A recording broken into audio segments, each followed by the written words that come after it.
Hey, you've been abducted onto the UFO spaceship. Welcome to I Met Jesus on a UFO. And today, this first episode, I am actually offering you Chris's notes on a book by Michael Singer entitled The Untethered Soul. It was a #1 New York Times bestseller book and was very remarkable when I read it. And so I took notes from that book. This is Chris's notes, not Cliff's notes, Chris's notes. And so here are some of the selections from each chapter. So this first episode of I Met Jesus on episode will be Chris's notes from the first chapter of The Untethered Soul by Michael Singer, a New York Times bestseller. I'm not sure when it came out. And there's actually a sequel to that book. I don't have the original book. I gave it away, and no attachments. It's blessing somebody or sitting in some closet somewhere waiting for the next reader to discover it. But this is the sequel to The Untethered Soul by Michael Singer, and perhaps we will share some quotes from that someday. But in the meantime, here are Chris's notes, selections from the first chapter, and then I'll offer commentary after each salient point that I read from Michael Singer's book. So chapter 1. Oh yeah, like and subscribe and all those things that you do on podcasts and videos like this, audio if you're listening. So chapter 1. There is nothing more important to true growth than realizing that you are not the voice of the mind. You are the one that hears it. And I'll read it again. There's nothing more important to true growth than realizing that you are not the voice of your mind. You are the one that hears it. You know, another way to think about this is that our essential self, our soul, our spirit, chi, whatever you want to call it, that essential self that was in existence before this form came into being is not your apparent self. Your apparent self is the form, identities, that voice in your head. You might even think of that voice in your head as kind of like a roommate that lives with you, that never shuts up, that's incessant in its commentary, in its criticism, in its observations. It's a useful tool, but it's not your primary self. It's not your essential self. Your essential self is like the ocean, and the waves on top of the ocean are just forms of the ocean, momentary forms, temporary forms, falling back into the essential part of the source of the ocean itself. So in the same way, the voice that we hear in our head, that voice that's constant, that's offering all these thoughts, and usually very persuasive and affecting our mood, that is not our essential self. Second quote. That voice, it is the commotion of the mind. It makes about life that really causes problems. So that voice that we hear, that incessant voice inside of our head, we might think of it that way, is really the source of a lot of grief, the source of a lot of problems, the source of a lot of consternation, rumination, frustration. And that voice is not our essential self. So learning to observe that voice, to tune it out, to be aware of it, to let it pass, but not be attached to its thoughts or its suggestions or its critiques, is a very important part of our spiritual maturation. The third quote from chapter 1 of Michael Singer's book, The Untethered Soul. The mental voice talks for the same reason that the tea kettle whistles. That is, there's a buildup of energy inside that needs to be released. That's very provocative, isn't it? And so this energy that builds up, it needs to be released. And so The voice is the surfacing of those thoughts. It's the revelation of those thoughts, but it's not ourself. It's not our essential self. And that distinction is very important to your spiritual growth, to your spiritual well-being. The next quote, you create the world within your mind because you can control your mind, whereas you can't control the world.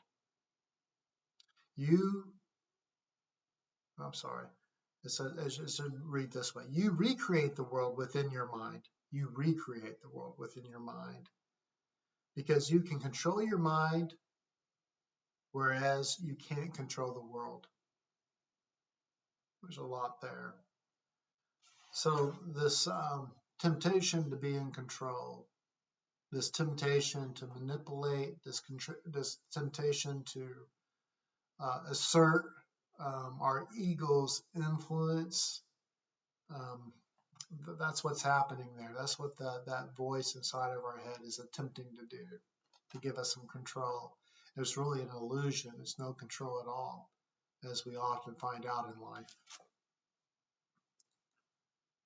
Basically, you recreate the outside world inside yourself, and then you live in your mind, is what Michael Singer says. And again, this is a really great quote here. Basically, you recreate the outside world inside yourself, and then you live in your mind. There's a lot there. Then he goes on to say, reality is just too real for most of us, so we temper it with the mind. We need that filter. We need that buffer between us and the world that we encounter. Maybe for different reasons, maybe because of fear, maybe because of pride, maybe because of all kinds of things. We as he said, the reality is just too real for most of us, and so we temper it with the mind. And in doing that too, you can think of it as we dull our senses. We dull our sense of what reality really is, because in this tempering of reality, this buffering of reality, because of fear, because of pride, or whatever reason we do this, we really rob our essential self of a true experience of the world. And a true experience of the world is one without judgment, is one without prediction, is one without any attempt to manipulate it, but just let it be. The next quote that we have here, and I just have a few more quotes here. The mind talks all the time because you gave it a job to do. You use it as a protection mechanism, a form of defense.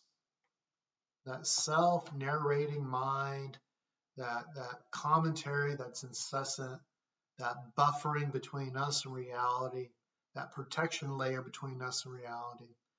It's all because we've given it that job to do.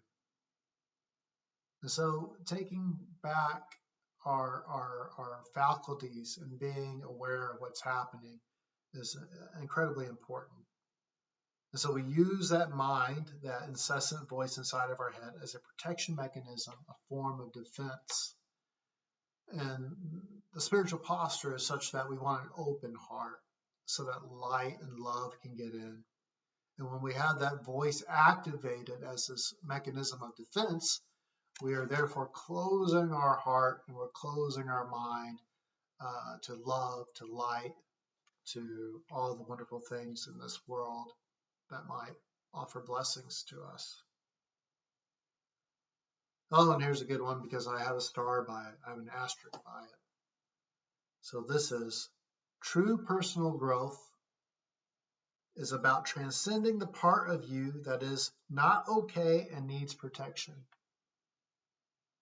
True personal growth is about transcending the part of you that is not okay and needs protection. We might say true spiritual growth is transcendent.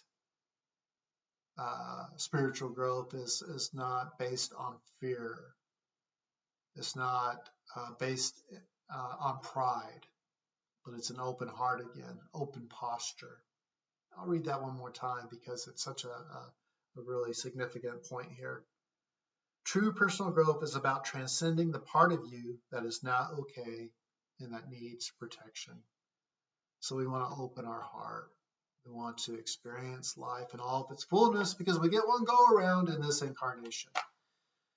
And you want to get your incarnation's worth of life's lessons of love and the opening that this incarnation is designed to do. And then lastly, the last quote that I have from chapter 1 of Michael Singer's book, The Untethered Soul, a New York Times bestseller book. This voice, your mind, if used properly, the same mental voice that has been a source of worry, distraction, and neurosis can be the launching ground for spiritual awakening, for true spiritual awakening. Come to know the one who watches the voice, and you will come to know the one of the great mysteries of creation. Well, now there's a great promise for us to observe the mind and not to confuse our essential self with the voice of the mind.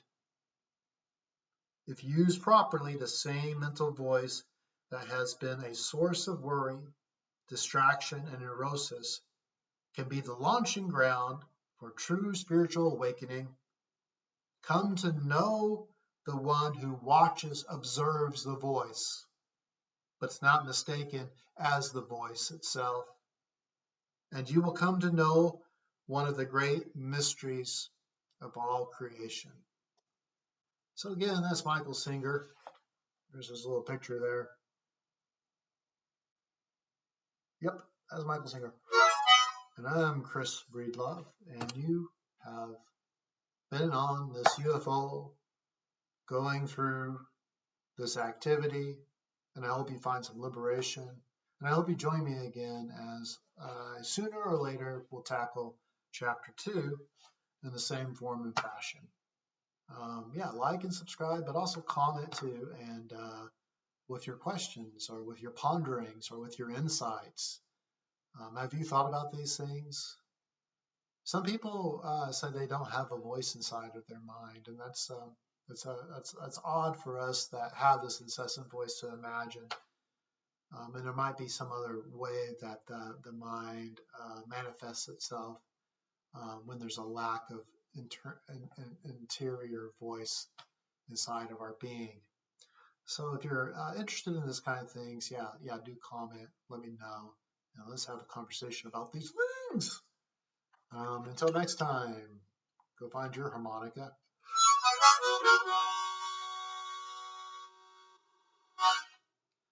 And we will see you later. Adios.